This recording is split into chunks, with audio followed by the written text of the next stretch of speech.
Wait, Robert's Rules of Order. I object. Sustained. So, my name's Mike Riverbare. My house. Welcome. Thank you. To the land of the free and the home of the brave. Yes. I'm glad y'all are all here. We've got John Bush is here, who I think everybody knows, so I won't introduce him further, and then he's going to introduce another speaker. And so without further ado, I present John Bush. Thanks for having us, Mike. Everybody give it a round of applause. Driving up, I was super excited to see so many cars here, so it's really great to know that the ideas of freedom are alive and well, but not just the ideas, but more importantly, people that want to live the ideas and take action and organize and work together. And really that's what the Freedom Cell Network is all about. There's so many people that focus on the problem and that write articles about the problem and love to share and forward videos and stuff about the problem, but the Freedom Cell Network is like-minded people working together for the goal of finding more freedom in our lives. And Stop arguing and start building! that's right. And the goal of this group in particular is to work together or to help one another separately to acquire property and do the whole intentional community vision, or perhaps just get some acreage for your family. So I wanted to just share a few things that I've learned in the process. My lovely girlfriend Rebecca and I, we are closing soon on a 10-acre property. And our realtor is also a permaculture guy, Dare. He's going to talk here in a sec. He helped us out a lot to make that an accomplishment. But I kind of wanted to share some of the hurdles and obstacles that I've found a lot of people face, that we faced ourselves. And you know, this whole idea of an intentional community is such a solid solution because there's so many problems in the world, and there's a growing disconnect between the general public, or the masses as you could call them, and we free-thinking radicals that object to the status quo. Things are getting really crazy and really wild, and I think a great way to find freedom is to kind of check out and do our own thing, right? To have one foot in the door of how the old world works, but to build new systems based on freedom and decentralization and permaculture and cooperation, regenerative agriculture. So it's such a great idea to build an intentional community, but it's really challenging. But it doesn't have to be. So there's 4 areas that I've noticed make it rather difficult. And the first one that I think is the most important is the mindset. There's so many people that want to live in a community or buy acreage, but they just don't feel empowered enough to do so. And I know that this group is an empowered group because they're taking the steps and the actions to network and to learn more and to get out there and feel things out. So I just want to encourage everyone to really understand that we are in control of our lives, and we have a very special ability to create the world that we desire in our personal lives. And the more that we do that, it then radiates outward to other people, and it can have a really big ripple effect on our fellow human beings. So even though it's challenging, I just want everyone to really focus and meditate on that empowerment and recognizing and realizing that we're all beautiful, free, powerful human beings, and we can do whatever the heck we want in life, right? So I think that's one of the first challenges, is people want to do it, but they're like, oh, I don't have the resources. It just seems so hard, right? So that's the first challenge. Another challenge is money, right? So it takes money to put a deposit or down payment on a property. It takes money to renovate the house, to do the inspections, do all sorts of stuff, and oftentimes it can be a challenge to have money. But back to the mindset, a lot of it has to do with our relationship when it comes to money. A lot of people have a scarcity mindset, or they grew up in poverty, or even in a middle class mindset of wanting to save and hold back. But I want everyone to realize that you can go out there and get the money that you need in order to achieve your goals. And if you have a strong why, it really makes it easier to do that. So if your strong why is to build a property, to build an intentional community, to live a life of your dreams, then you can focus on that, and it'll help to fuel your fire of earning more money in this world. In spite of lockdowns, in spite of economic problems and unemployment, there is a whole lot of abundance in this world and a whole lot of prosperity. all you got to do is look around. Look at this beautiful home here, this beautiful neighborhood, all the development when we're driving down Highway 290. Money's out there. You just have to solve problems in order to get it. Add value to other human beings' lives. So if money is a problem, then I want you to really focus on that why and let that why fuel your passion to take massive action in order to achieve these amazing goals. Then another challenge and a hurdle is if you're going with other people, the legal structure that you want to utilize and dealing with other human beings. That's something that I've been concerned with. I've been an organizer for like 20 years now doing activism. And one thing that I've noticed is more than FBI infiltration or the government shutting something down, it's infighting and differences with personalities.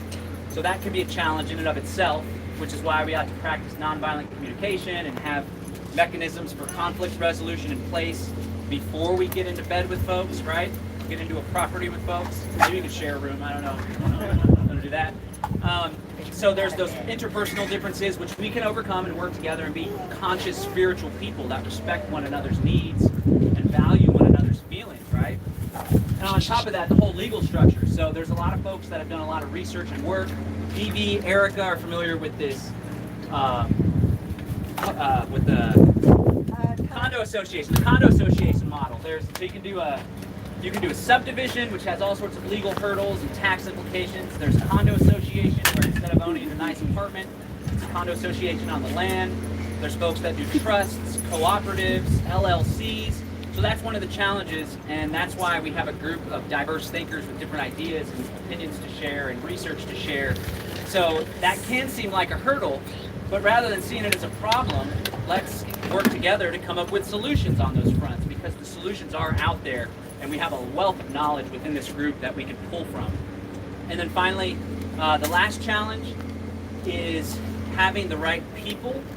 So having people not only helps with the mindset to feel all jacked up and inspired, and people are doing it, wow, if they can do it, I can do it, and they're going to share some ideas with me, right? It also helps with the money. Man, a 20% down payment or a 5%, 10% down payment, that seems hard to do, but what if we all chipped in 10K, you know? What if I worked my butt off to save some money this year or this next 6 months, and we bring 3, 4, 5 people, now all of a sudden we have the resources for the down payment, right? And so that's what the Freedom Cell Network is all about, bringing people together so we can achieve our common goals. And with this group, a common goal is buying land, whether together or working together or going to Bastrop County or out west over here or wherever it may be. It really takes people to do really big, cool things. And so I am super honored and fulfilled to see this Freedom Cell Network concept really taking off all across the globe. There's over 21,000 people participating, but here in my hometown to see this level of interest and activity and participation is really super cool. So let's work together. Let's have a mindset of prosperity and abundance that we can achieve our goals. Let us bring together the financial resources independently and collectively. Let's leverage these bright minds that we have in order to figure out the best way to do it legally and to make sure that we can avoid conflict that tears things apart. And let's leverage the strength in numbers to make it all happen. That's what we're here to do today. So thank you so much, everyone, for coming. Amen.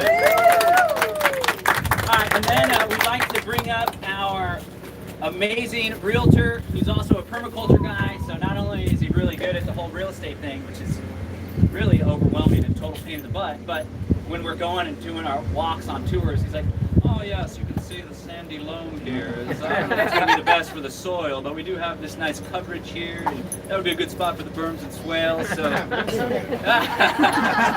So, Dare here is going to maybe share some, maybe the climate of real estate here in Austin, or I know he's been mingling with you guys. So if there's anything that you could share that might be able to help us out with our journey here. Dare Lamberson, ladies and gentlemen. Realtor power! Hello everyone, my name's Garrett.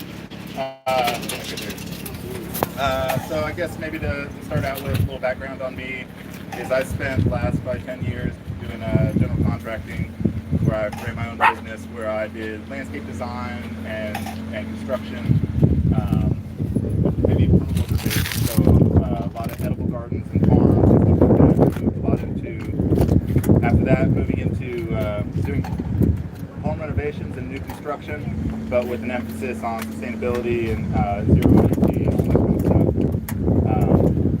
And then not gave up, but tired of being on my knees, and so taking some of this experience of kind of doing that for a long time and living on a property for about 10 years, lived on 15 acres for about 10 years, and planted a fruit orchard and ran an apiary for beekeeping, and added a bunch of value to this land that I bought as raw land. And then, by living on it and loving the land, the value increased. And it was never ever my plan to sell it, but that's what happened. And ended up finding someone who shared my vision and was able to,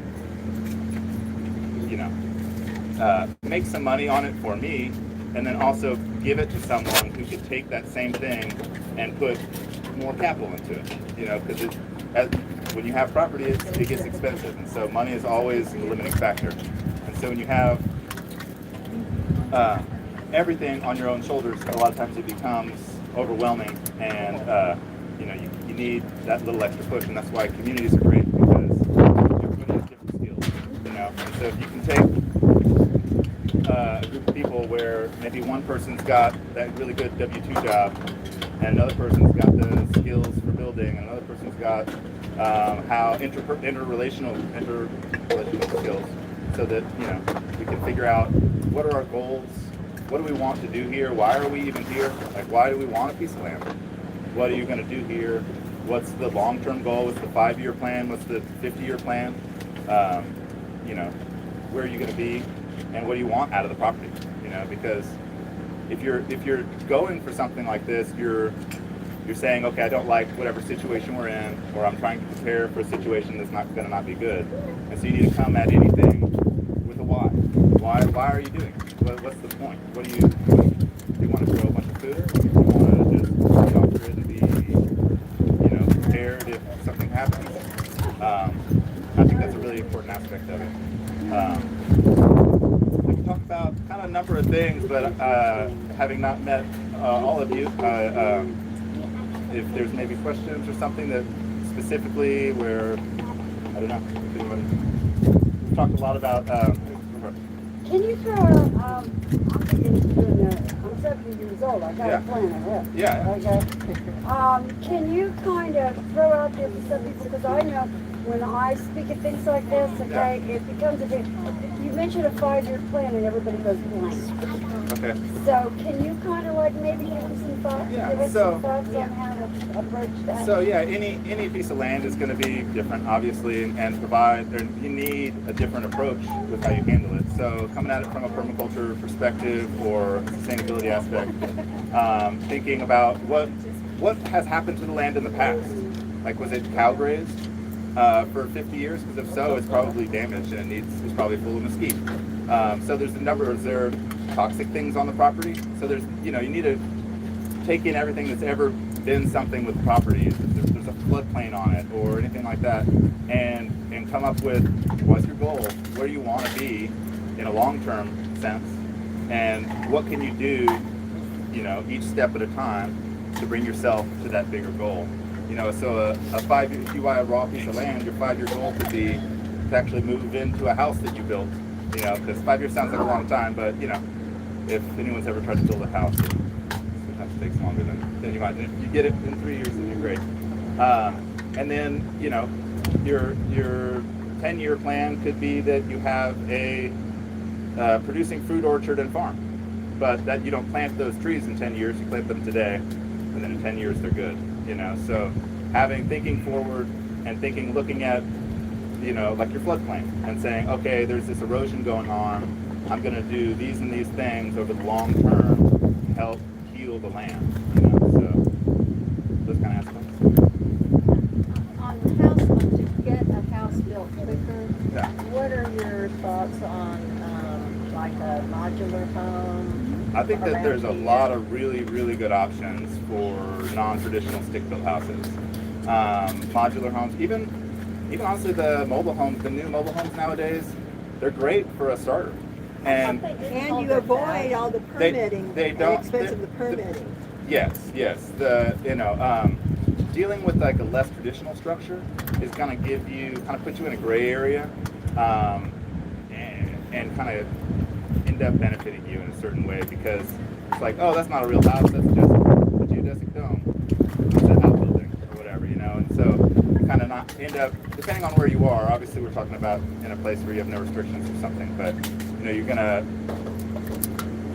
probably be better off doing these, you know, alternative building styles or something. And you know, as far as the modular homes go, I think there's a lot of, you know, I've seen a lot of modular homes where I was told it was a modular home that I couldn't tell, Right. you know. And so some of them are really great, and they come out and they put them together, and it's basically a house. I mean, Do you recommend any specific ones? I couldn't necessarily call out a builder, but it would be like looking at the build quality and, you know, their longevity as a company, and you know. Speaking about alternative, I'm big on my grandsons wanted the 2000 Yeah. meeting with Jay Schaefer in person, spending time with them. All the way through, it's been tiny house, tiny house, tiny Yeah. house. And I have found that's come a long way, and it beats on some of what you're saying. You could be able to get by with a lot because it wasn't on a foundation. It's considered an RV. Right. You're It allowed is to have now. some RVs on your property. It is now. Yeah. Well, now it's considered an RV. Yeah. Then, they work like all get out to get it considered Oh, an yeah, RV. Okay? And it's not taxed. Yeah, and there's a lot of things, if you know the area you're in, you know, that you can get into. But one of the things that I found out, I don't know if anybody here is interested in it, was there's a lot of people in and around us Yeah. in our group Yeah. that will actually help you with that kind of stuff. And what do they call them? Farming. Oh yeah. Yeah, some. Yeah, so like the idea of like the barn dominium is a really popular concept nowadays, and you know, you can call it what you want, but at the end of the day, it's just a big building that you build out like a house, you know. And I'm in the process of I have 2 acres off in East Austin that's practically in Travis County, not the city. But I'm in the process of building a building that's it's a metal building, so it's a 40 by 40 building. And you know, it's very simple. You know, if you got a piece of land, it takes money, but you gotta like get a piece of land, pour a slab, get a septic system, get your water and electricity, and build your building. And you know, it's step after step, but it's steps that you can do and that aren't unattainable. You know, and even if you're not the person to lift the giant steel girder, it's something that you can manage or whatever as the steward of the property, you know. And so you don't have to be the one doing it all the time. That's what community is good for. And even if it's not, you know, you can have a couple families going on property, but when it's time to do the thing, all these guys come out and you know, help you build your house. So you can add a lot of value by relationships. Hey there, Marissa. Do you have an opinion on, 4 or 5 families going in on a piece of property with how to structure it? Yeah, I think that's a really good idea. I would say the biggest thing would be making sure that you have your right to 4 or 5 people or families, because it's a lot of people. You know, I don't know if anyone's ever lived with another family, but you know, it's like you can think that you're on the same page with a lot of stuff, but then maybe there's things that you aren't. You know, and Damn rock and roll music. yeah, you know.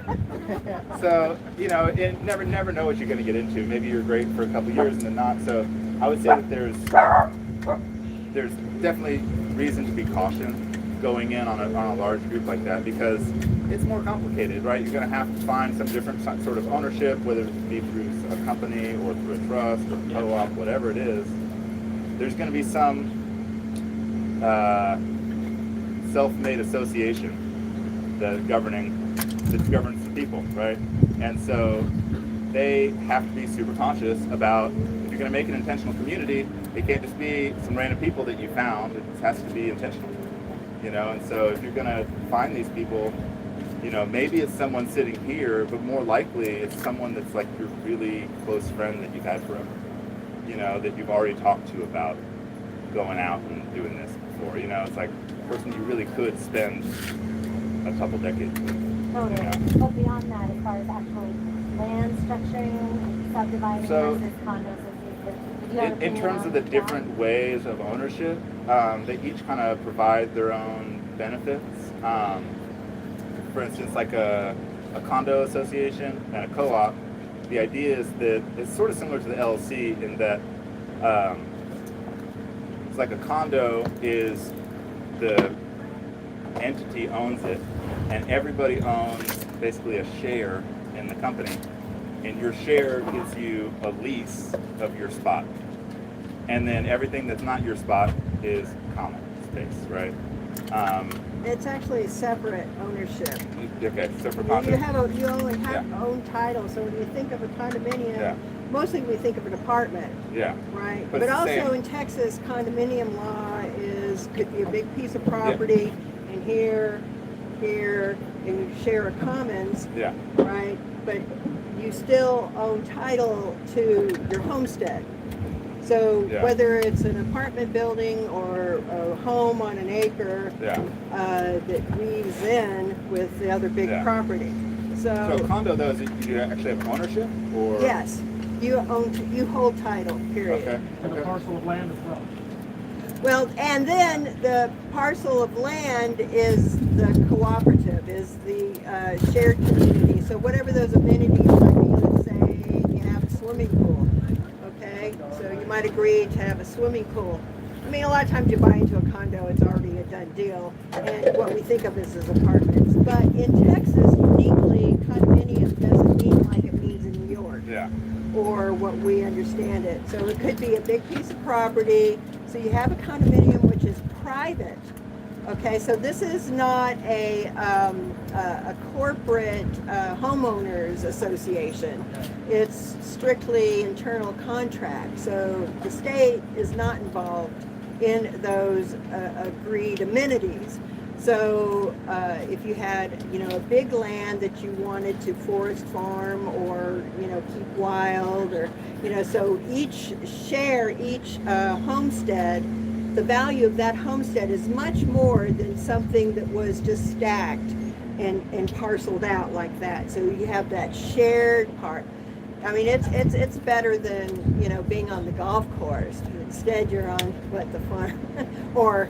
But yeah, so you actually hold individual title on your homestead. So that acre Multiple would be homesteads and multiple title times. to the individual. Yes. Okay. And then you, as an owner, then are automatically part of the share of whatever that might be. So the collective value would be the collective value. So that's the commons. Right. There will be a commons, Okay. which then you own a right and responsibility to. So, but in Texas, and see now, other states, you don't have that same kind of private structure. And quite frankly, you want to do the simplest form possible, whatever it is, the simplest form. So, I mean, I have 844 acres. I mean, that's something that, structuring the whole condo thing would be more valuable. But you don't want to over-structure something, then you're working for it. So if you live in a neighborhood, I mean, this neighborhood, there's rules, even if there's not a homeowners association, that's like, that's my property. And what I do in my property, and if you're a nuisance, the rock and roll, I mean, so people will say something. But it doesn't have to be where we're just all in the same bed. That's the whole deal. We are autonomous, and then there is something we choose to share. And what it is that we're sharing would then make a constitution, if you will. That the purpose, and this goes along your with founding document, permaculture. just like any HOA is. Well, you want to define it. So here's an overview. This is what this property is. The land itself really is the first partner in the land. So, and that's a permaculture philosophy.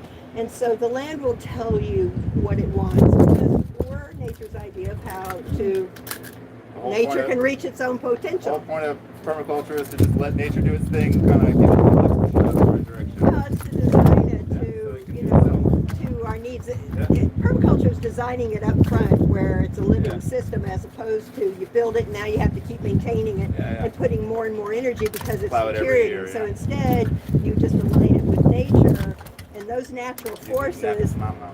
Yeah, so, but anyway, so in Texas, this whole condo idea. The condo idea is not something I have firsthand experience, especially with the land. It's because it's a new experience, and that's kind of the point of community, right?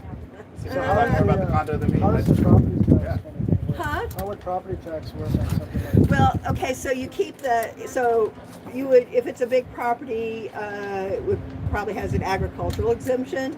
So the idea of, instead of like taking 100 acres and everybody has 10 acres, and it's all divided into these squares, instead you can have 1 acre and you're only taxed on 1 acre for your homestead, and then the ag protects the big property, so you could do, so from one's home, you could build outward with paths and A lot of times what they do is you have landscaping one and- big property and they're all kind of around it, and then everyone has like a gate or some sort of way to access it. And so if you have 100 acres and everyone's got their section, everyone's, if you're Well, 1 we're acre, trained can be- not to trust each other. We're trained to be Yeah. isolated because you can pick individuals off, Yeah. where a community is a bigger target. Yeah. And so it's harder to, right, so divided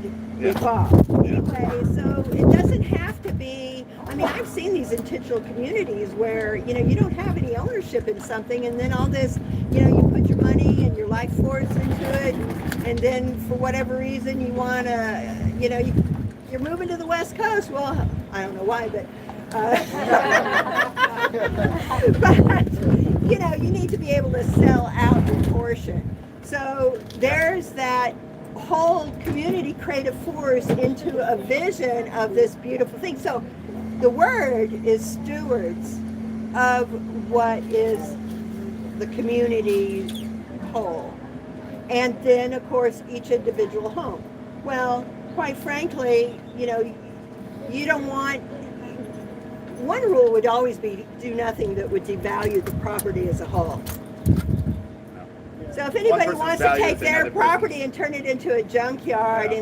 which would devalue the neighborhood, that's like, But a lot of people would say that a little intentional community would devalue the neighborhood. well, it depends on what your intentions I know, are. it's just anybody's values, everybody's values are different. And that's why, Well, aligning values and being behind the common Another purpose thing is good. by invitation only. Yeah. You would never want it on the open market. See, so we're creating value for ourselves and for each other. How do you do that if somebody wants to sell their property? Yeah, that's a challenge. Well, no, you don't have to. I know you're not going to like this if you're, what do you do is through the network. It's sold through the network. I'm not So trying we're to- not paying your commission. Go ahead. I'm not trying to make everyone's commission. I'm trying to help people out. No, I'm just saying. Yeah. Well, that's how you do it. As a matter of fact, I've had property that I've placed with a realtor, but I just go to the neighbors. Like, Yeah. you want this? Usually, you sell for it just land, like that. a neighbor is going to So want to buy you're that creating land. value in this community. You don't think that there's someone else that would want that Anybody share? that has a piece of land is And then thinking, the value I also goes want up. that one too. So the more mature that the community becomes, the more, of course, valuable it becomes. I'm not talking about central banking kind of inflation, because that's all it's the trillions of dollars that are being printed is why land is so ridiculous. That's why it's otherwise there's the raw land, and then there's the value you add. Yeah. And there's the value that we've all added as a whole. So when you come to sell your property, then the value of that individual with that amenity. So anyway, that's how that works, is that you get your money out and you just put it out through the network, and it's sold You sell it to probably someone even you know. faster Try to and keep without having to Keep it in dig the with If you happen to go outside Freedom the family. network, then you'd have to really have a process to vet there people might, too. if There- you're, what? You have to have a vetting process for people that may be outside the network. Well, here's the thing. It's all by invitation. Yeah. So it's maybe you want to, and maybe you got the money, but I'll tell you what, that money is not that valuable if I have to put up with, someone that's just not. Damn rock music. So since you don't put it on the open market, you actually can pick and choose your neighbors. not stand over at work there. That's what. Hey, Derek, can you talk about the crazy demand in Austin and Central Texas and what that's like whenever you actually are trying to close a deal? Yeah, it's like basically impossible at this point. I mean, everyone knows everyone's coming from California and driving up our prices, and like that's just reached an entirely new level. I mean, we've been on that trajectory for a while, but especially like the last 5 years have been crazy. Last 6 months have been unbelievable. It seems like some of the pricing in Austin is actually cheaper than outside of Austin. So what's happening is because we've had COVID, and then everyone's kind of come to terms with it, on whatever terms those are, and now everyone's starting to do stuff again, and so they're also realizing that most of these businesses are not opening back up. Most everybody's working from home, right? And so there's all these people that are selling their properties for a lot and now have cash, and you can move somewhere, anywhere that you can work, right? That's, if you're choosing a place to live, the limiting factor is, can I make money here? And if you're working from home, you can live wherever you want. And so if you're working, as long as you have internet, you're good. And so people, it used to be that you wanted to be within 15 minutes driving of downtown or something, right? So you could get to work. But now that's terrible. Like if you're in South Austin, it's like a 45-minute drive to downtown. And so being further out, like even Bastrop, it's like the same thing. If you're in Bastrop, you're 30 minutes from town, and if you're in South Austin, you're 45 minutes. Like so it's that, and then also the fact that no one is really locked to being close to a city. So now everything is getting inflated. So they say, like, this is what happened with John and Rebecca's place, is that we put an offer in, and they were like, yeah, but we had a over asking all cash offer from California. So, okay, that's fine. And then because their story was, well, if they could work from home and so it didn't really matter. They ended up pulling out because they were actually going to try to split it up into a bunch of little tiny lots and sell them all and developing. And it's like, oh, it turns out you can't do that because they didn't share that information with their realtor, and their realtor didn't know anything about doing that anyway. And so they're like, never mind. And then so it came to us, and we wrote them a letter, a little sob, nice story with pictures of the kids in front of the Christmas tree. Yeah, because gotta sell it. And they loved it, and they were able to say, because I ended up talking to the owner, which a lot of times you don't really get to do. It's like talk to the owner though. But he's got to come and take it, sign on the back of the truck. So I got there, and he walked me around his land, and we talked about all the different things that he's done and this and that. And he would prefer not to sell it, but the same thing is where he feels a lot better about it going to someone where they have similar values. Like it's someone that they're going to love that house too. Like when that guy got that property, the house had been kind of destroyed, and he spent the last 6 years or so fixing it up and making the land nice. And then he was able to, buy that and then sell it. And then they're going to buy I think a smaller acreage with a house on it. But it works out for everybody. This guy made what he needed, and then also it sets them up for like a turnkey farm, basically. It's all they need to do is kind of the fun stuff on top. You don't have to worry about getting all your utilities in and all your all the stuff that is not fun about developing a piece of property, the land clearing, and probably still some of that. But put Build-A-Work in the garden. Yeah. He's our master gardener. Yeah, and it already has I didn't count them, but 50 pecan trees that are irrigated, and it's got a couple nice little spots for buildings and events and stuff. Cool little creek through it. So it's got a creek through the property that puts about half of it in a floodplain, except for that it's technically in the floodplain, except for that it's right at the very tip of the piece of the flood, and it comes right on the side of the property. So on the map it shows that it's a lot in the floodplain, but if you walk around on the property, it's a creek. That's all it is. And it's not even like a super wet weather creek. It's like when it was that Sandy came through, they had a little bit of standing water for a couple of days.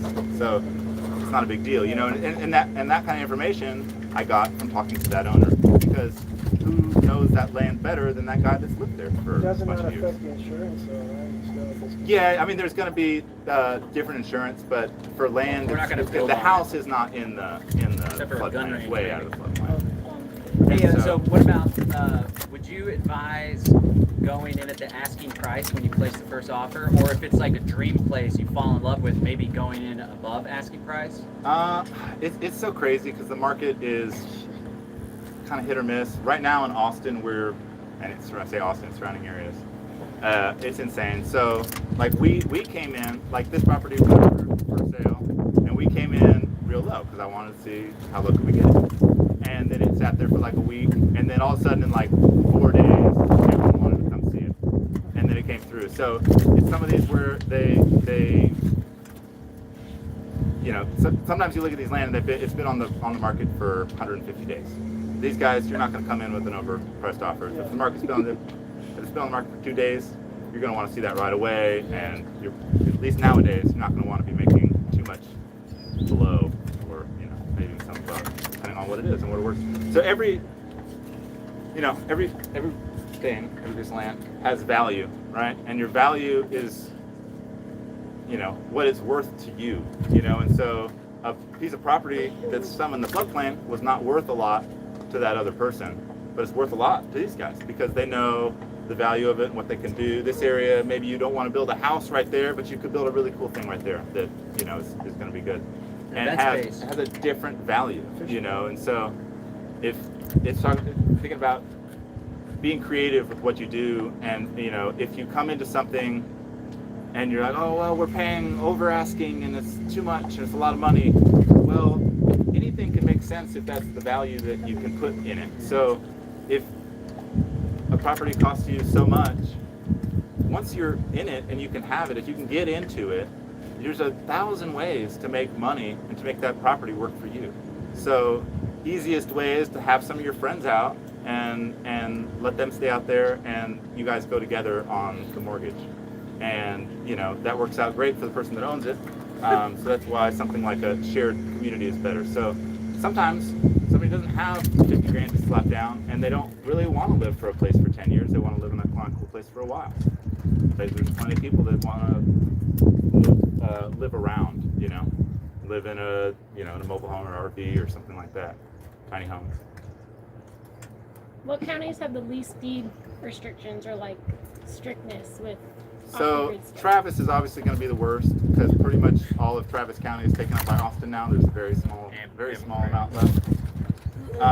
So, you know, anytime you're next to a city, you're going to have city restrictions. And so obviously like Austin city restrictions are going to be more strict than Lockhart city restrictions, but they're still going to be there. And so anytime you're out of the city, which means outside of the city lines, you're now technically in the county. And anytime you're in the county, they are going to care a lot less about what you do. Usually they care about septic, and then if they don't have water, then you're going to need a well. But other than that, usually once you're in the county, as long as there's no deed restrictions on this property, which, you know, is easy to see, usually it's going to be pretty good because, you know, Bastrop County or Caldwell County, any kind of, I know I've dealt a lot more on the east side because I feel like the land is better there for farming and stuff. It's got the dark soil and stuff. This area out here is really nice. It's got the hill country and the kind of the views.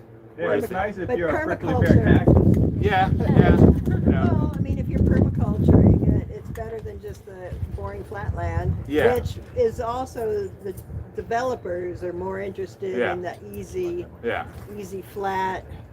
So anyway, it's just that I know I'm in the hill country and I just find it interesting. It's beautiful because it is hilly. Yeah, it's and definitely there's really all nice. that built-in building material. Yeah. I mean, there's the cedar and then there's the rock. Yeah. But you build the berms and, you know, you mulch the cedar and you build the soil. So we just speed up what nature is doing. The cedar is there to rebuild the soil. So we just speed that up by cutting them down, mulching them, and within 6 months you've got soil. So and then the rock, the natural rock, you just build the berms, you see. So it's all just more interesting. So it's not like a delight for the developers that just want to go in and put in their little squares and their black asphalt that acts like solar panels, you know. flat. in a neighborhood with the squares Yeah, and yeah. the black asphalt. Yeah. There's Um, a lot to be said about the value of good farming soil. yeah. And there's stories of permaculturists who've gone out to the Middle East and cracked desert in 5 years had an oasis. Yeah. But Right. what about like as far as selling properties right now? I mean, like, is it just gonna keep the value just gonna keep? I mean, in general, Not the house trend. pricings don't drop over the long term. You know, there are dips always. You know, that's going to happen. But the price of land and a home has always gone up. And right now we're accelerating fast. And I definitely think it will level off and probably even dip at one point. But I think we're been waiting for that dip since 2007. I think we're still a good ways from a dip. Like I mean, obviously no one knows the market, and I'm not trying to advise, but like everything's just accelerating. So. We're going up. We don't get anything. The whole market is. Yeah.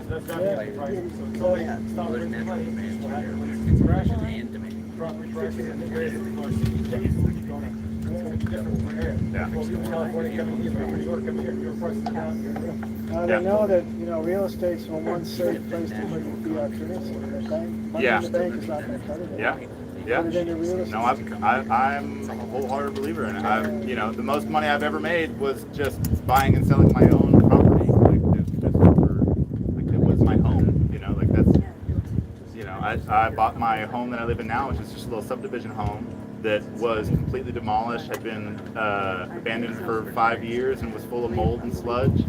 And I added value to that, so I knew that I could handle that because I came from that background, and so it was something that I could add to that property. And now it's, you know, the nicest house on the block, and also that neighborhood's doubled in value because of Austin's insane. So Well, you build too, so. yeah. So there's the money there. So my question was, when it came to the whole condo idea, what you were mentioning, Yeah. does that seem to be something, because I've heard different takes on it, from your understanding, is that something that can be done straight ahead? In other words, we go in with, this is the plan, we're wanting to do this, and that can be done immediately, as opposed to, we're doing it, and then we're zoning it afterwards. But can that be done straight away as that plan? Trying to buy a property with 10 people. Yeah, to do that, to do it ahead of time.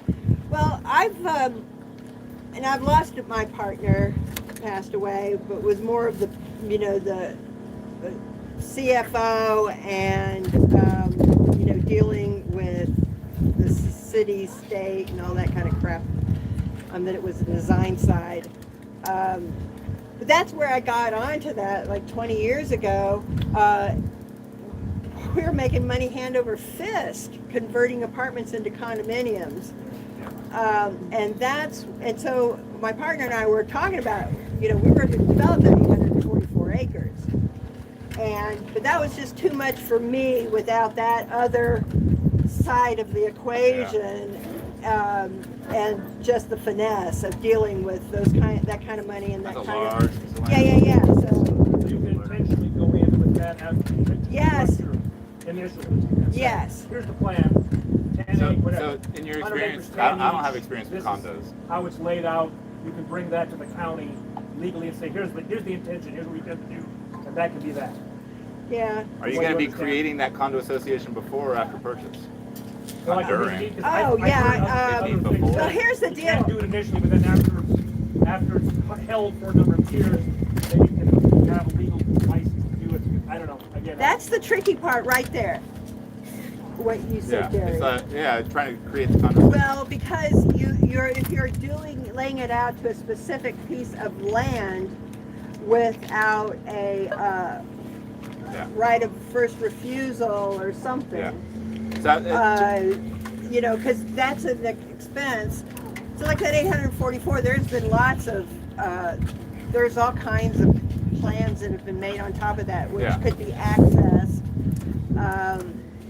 But yeah, so you could create an association before you made the purchase, and then lay out the bones of The it. master plan of the property afterwards. Yeah, You have like your business structure first, whatever the co-op is. and there's And this is all something, if you're really trying to do this, it's neither of us that you need to talk to. It's a real estate attorney, and they will draft all this well, paperwork. not necessarily a real estate attorney either, because they got their tunnel vision. Well, I mean, an yeah. attorney is a hired gun. You need to tell them who to shoot. You need someone you know? that's done it before, just like anything.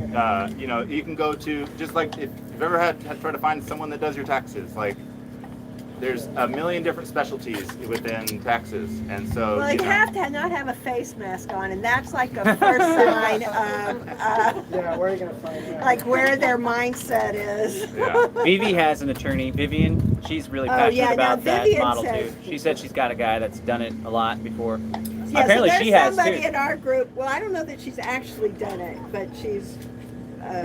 She sounds pretty confident to me. Oh yeah. Hey there. Yeah.